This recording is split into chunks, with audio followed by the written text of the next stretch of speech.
Entre los datos que saltan a la vista en las estadísticas institucionales de la Cámara de Cuentas, tenemos que a la fecha más de 4.000 funcionarios y exfuncionarios electos, reelectos, designados y cesantes no han presentado su declaración jurada de bienes. Conozca quiénes son algunos de ellos. Además, las ONG que no han presentado un solo papel para demostrar en qué han gastado las subvenciones que reciben del Estado Dominicano. Vea, en este reportaje, la Cámara de Cuentas presenta sus propias cuentas. Los servidores del Estado tienen solo 30 días para presentar ante la Cámara de Cuentas su declaración jurada de patrimonio, cuando toman posesión en un cargo público o al finalizar el mismo. A pesar de lo que establece la Ley 311-14, no han cumplido con esa disposición 4.399 funcionarios sin que se le aplique alguna sanción. De acuerdo con la Cámara de Cuentas, de los 4.650 funcionarios que fueron electos, reelectos, designados y cesantes, tan solo 52 servidores públicos, que representan el 1%, presentaron su declaración jurada en tiempo hábil. El 4%, que son 199, lo hicieron de manera extemporánea, y el mayor grosor, es decir, el 95% de los funcionarios y exfuncionarios, que hasta septiembre de este año no ha presentado declaración jurada de patrimonio, son 4.399. En cantidad y porcentaje se fraccionaría de la siguiente manera. El total que a septiembre de este año no presentó declaración, tenemos que es el 86%, que son 3.795 y pertenece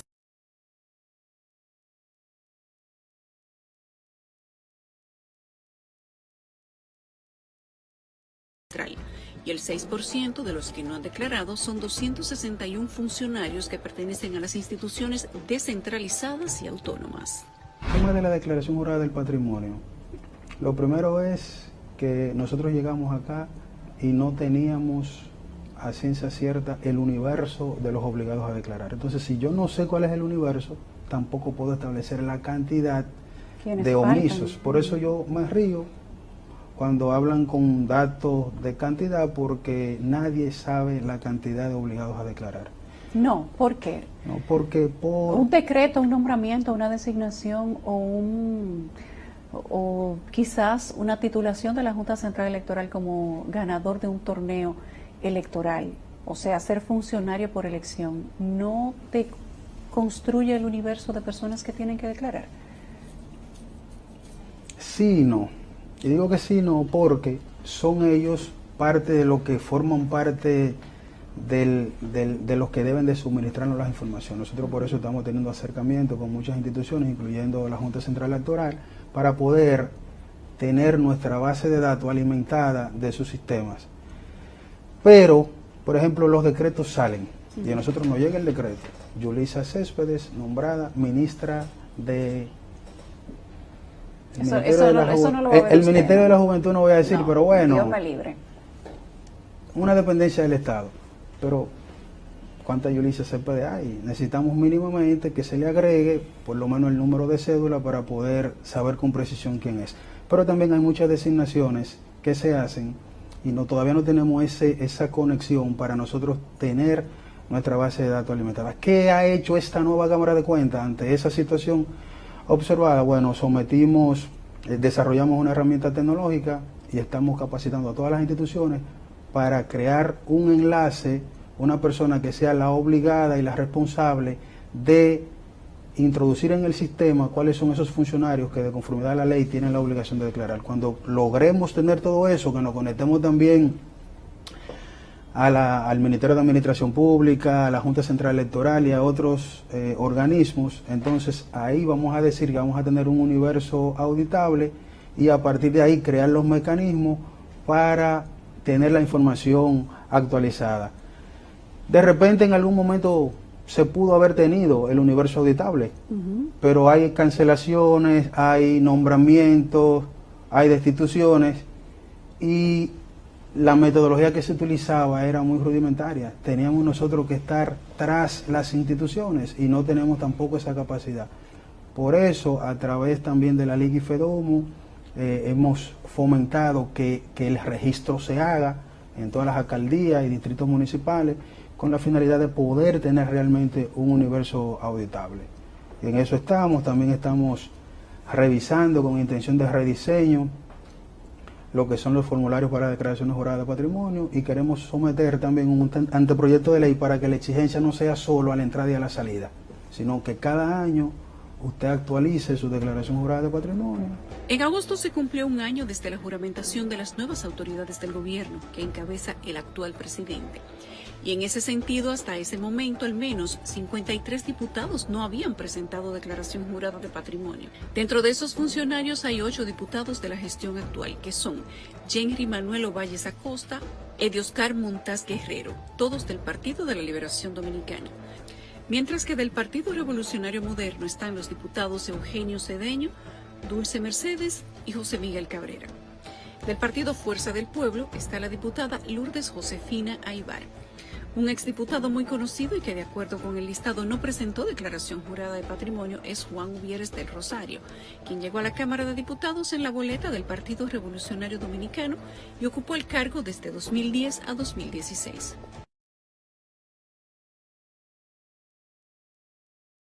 Dijo que los funcionarios que no declaren el patrimonio a más tardar el 15 de septiembre del 2020 serían suspendidos. El 27 de noviembre del mismo año fueron suspendidos 37 funcionarios. Sin embargo, aunque el mandatario hizo el intento de dejar un precedente, algunos servidores públicos hicieron caso omiso.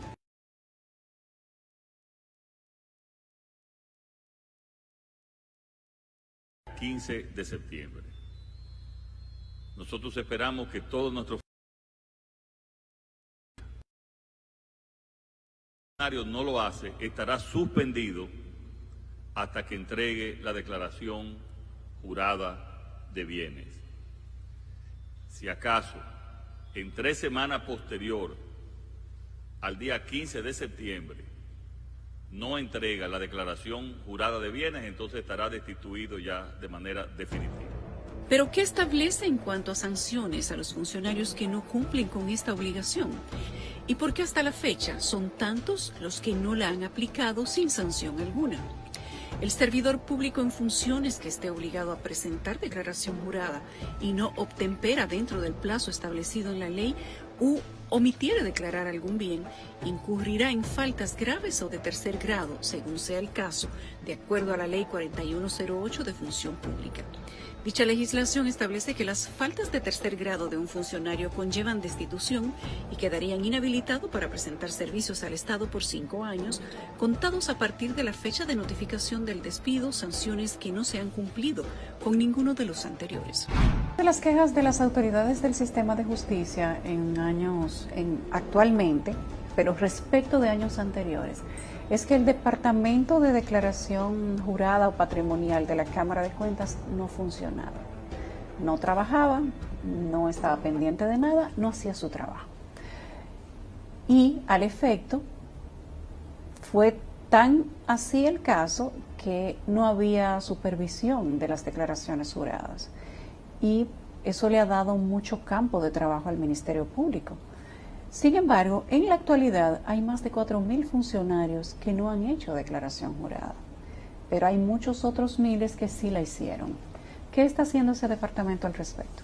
Sí, lo primero es que por primera vez en la historia de la Cámara de Cuentas y de ese departamento han salido los primeros análisis de declaraciones juradas. ¿Y qué dicen esos análisis? ¿O en qué se basan?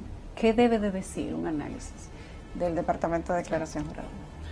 El análisis básicamente establece inconsistencias, identificaciones de activos o pasivos que no fueron declarados y que con algunos cruces de información y confirmación en un proceso de investigación que se hace, se identifican esos hechos y se le comunica los resultados al PEPCA.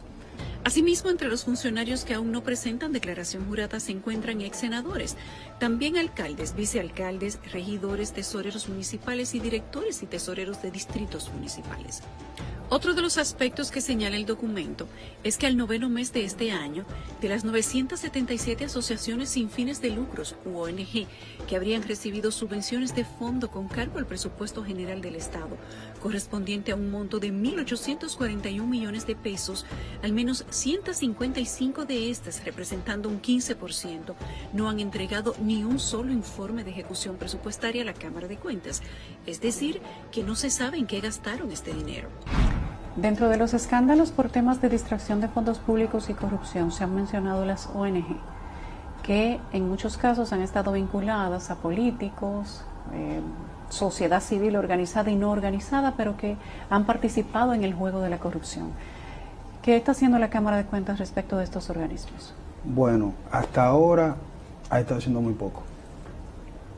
Y como le decía, en función de los criterios que hemos establecido, decidiremos qué cantidad y cuáles se estarían revisando a partir de enero de 2022. Aunque no, estas instituciones no hayan presentado presupuestos, no hayan hecho nada, todo se va a quedar a partir del 2022. Bueno, al 2021 le queda poco ya. Correcto. Ciertamente. Ahora, ¿qué estamos haciendo como Cámara de Cuentas con las ONG? Nosotros tenemos un departamento de análisis presupuestario y sí le damos seguimiento a remisión de información y ver un poquito la correspondencia de las informaciones remitidas, pero básicamente eso. El ministerio que lidera la lista en cantidad de asociaciones sin fines de lucro que corresponde a esta institución y que no han presentado ejecución presupuestaria es el de Educación, con 54. Seguido del Ministerio de Salud Pública con 33. En tercer lugar está el Ministerio de Ambiente con 20 ONGs que no han declarado en qué han gastado los fondos que les ha dado el Estado este año. En cuarto lugar está el Ministerio de la Presidencia con 12 asociaciones sin fines de lucro que no han rendido cuentas. Y a esta lista se suma el Ministerio de Deportes con 10, seguido del Ministerio de Educación Superior con 9 ONG sin declarar. El séptimo lugar lo ocupa el Ministerio de Cultura con 8 instituciones que no declaran. En el octavo lugar está el Ministerio de Agricultura con 5 ONG sin declarar. Al menos 2 corresponden al Ministerio de la Juventud que no han presentado ni ejecución presupuestaria ni ningún documento que muestre en qué gastaron el dinero. En último lugar están 2 asociaciones sin fines de lucro que no han declarado al Ministerio de la Mujer y al Ministerio de Turismo. El presidente del Pleno de la Cámara de Cuentas, Janel Ramírez, asegura que está trabajando en el plan de auditorías que será realizado el año que viene y que en este se vislumbra auditar las 3 últimas gestiones. ¿Cuántas gestiones va a auditar la Cámara de Cuentas? ¿Se va a circunscribir a los 4 años anteriores o se va a extender un poco más hacia atrás?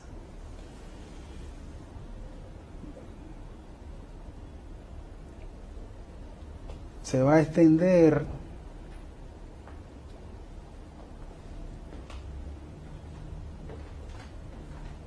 se puede extender 1 o 2 gestiones atrás y va también a atender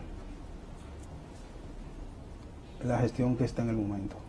1 o 2 gestiones hacia atrás, estaríamos hablando de que se quedaría en el gobierno de Danilo Medina, si serían hasta 2 gestiones. Bueno, pensándolo bien, nosotros tenemos que hacer trabajos en función a denuncias, a requerimientos puntuales. En el caso de la financiera tienen un periodo en el que perimen, que ya más allá de allá ya no tienen sentido, salvo que sean investigaciones especiales, que esas sí no tienen límite hacia atrás. Pero quiero corregir para que no se pueda interpretar que hay intenciones con una gestión o con otra. Nosotros tenemos que auditar lo que está ocurriendo en esta gestión y lo que ha acontecido. ¿Cuántos años hacia pasado. atrás se puede auditar? Ese dato tengo que validarlo porque hay posiciones encontradas. Si la corrupción perime 10 o 15 años después, ¿podría la Cámara de Cuentas auditar desde los últimos 10 años hacia acá o 12 años? Sería lo correcto. ¿Y cuántos años le tomaría a la Cámara de Cuentas hacer esas auditorías? Bueno, lo primero es que Cámara de Cuentas no tiene esa capacidad de respuesta de auditar 100% en el Estado. Por eso queremos utilizar herramientas tecnológicas para poder identificar áreas y poder hacer trabajo focalizado. Y hacíamos un ejercicio reciente, una auditoría promedio dura 3 meses, entonces la realidad es esa, la Cámara de Cuentas ahora no tiene esa capacidad para atender todas las demandas. Entendemos que con mayor asignación presupuestaria pudiéramos aumentar el rango de alcance de la Cámara de Cuentas, pero esas son de las cosas que vamos a mejorar para hacer trabajos ahora más focalizados. Y entendemos que con la ayuda de organizaciones privadas como las firmas, pueden ellas enfocarse en hacer trabajos de auditorías financieras, y así nosotros nos enfocamos más en hacer trabajos de cumplimiento con la ley de compra y contrataciones, con toda la normativa legal, hacer trabajos especiales en los casos donde se tengan indicios de algún tipo de responsabilidad penal. Una de las opciones que plantea Ramírez es que las instituciones pudieran contratar firmas privadas para que éstas realicen auditorías financieras, ya que de esta manera los auditores de la Cámara de Cuentas podrían concentrarse en investigaciones especiales y trabajos más focalizados. La auditoría financiera básicamente es poder emitir una opinión acerca de la razonabilidad de los estados financieros, si se cumplió con lo que la normativa para el registro de los hechos económicos establece, y de esa manera poder decir que las informaciones financieras que se hacen públicas son informaciones financieras que se han hecho de conformidad del presupuesto y demás. Entonces, en ese caso, ¿qué pasaría? ¿Que las auditorías financieras las pueden hacer cada institución y las forenses las haría la Cámara de Cuentas? Las instituciones para ver cómo va su gestión, para el debido cuidado de que las informaciones que presenten sean unas informaciones que estén razonablemente bien y demás, y poder utilizarla como un instrumento de rendición de cuentas y transparencia. Pero el hecho de que unos estados financieros estén razonablemente bien, eso nada que ver con que se haya cumplido o no con la ley de compra y contratación. O sea, son temas muy distintos, así lo establece el artículo 30 de la ley 1004, donde establece y define los diferentes tipos de auditorías o de fiscalizaciones que tiene que hacer la Cámara de Cuentas. Yo me inscribo en que tenemos que movernos de una ejecución de auditoría financiera a los otros tipos de auditoría, auditoría de gestión, auditoría de cumplimiento y auditoría estudios o investigaciones especiales. Ya la auditoría de estado financiero y de información financiera, yo entiendo que bien lo pudieran desarrollar firmas.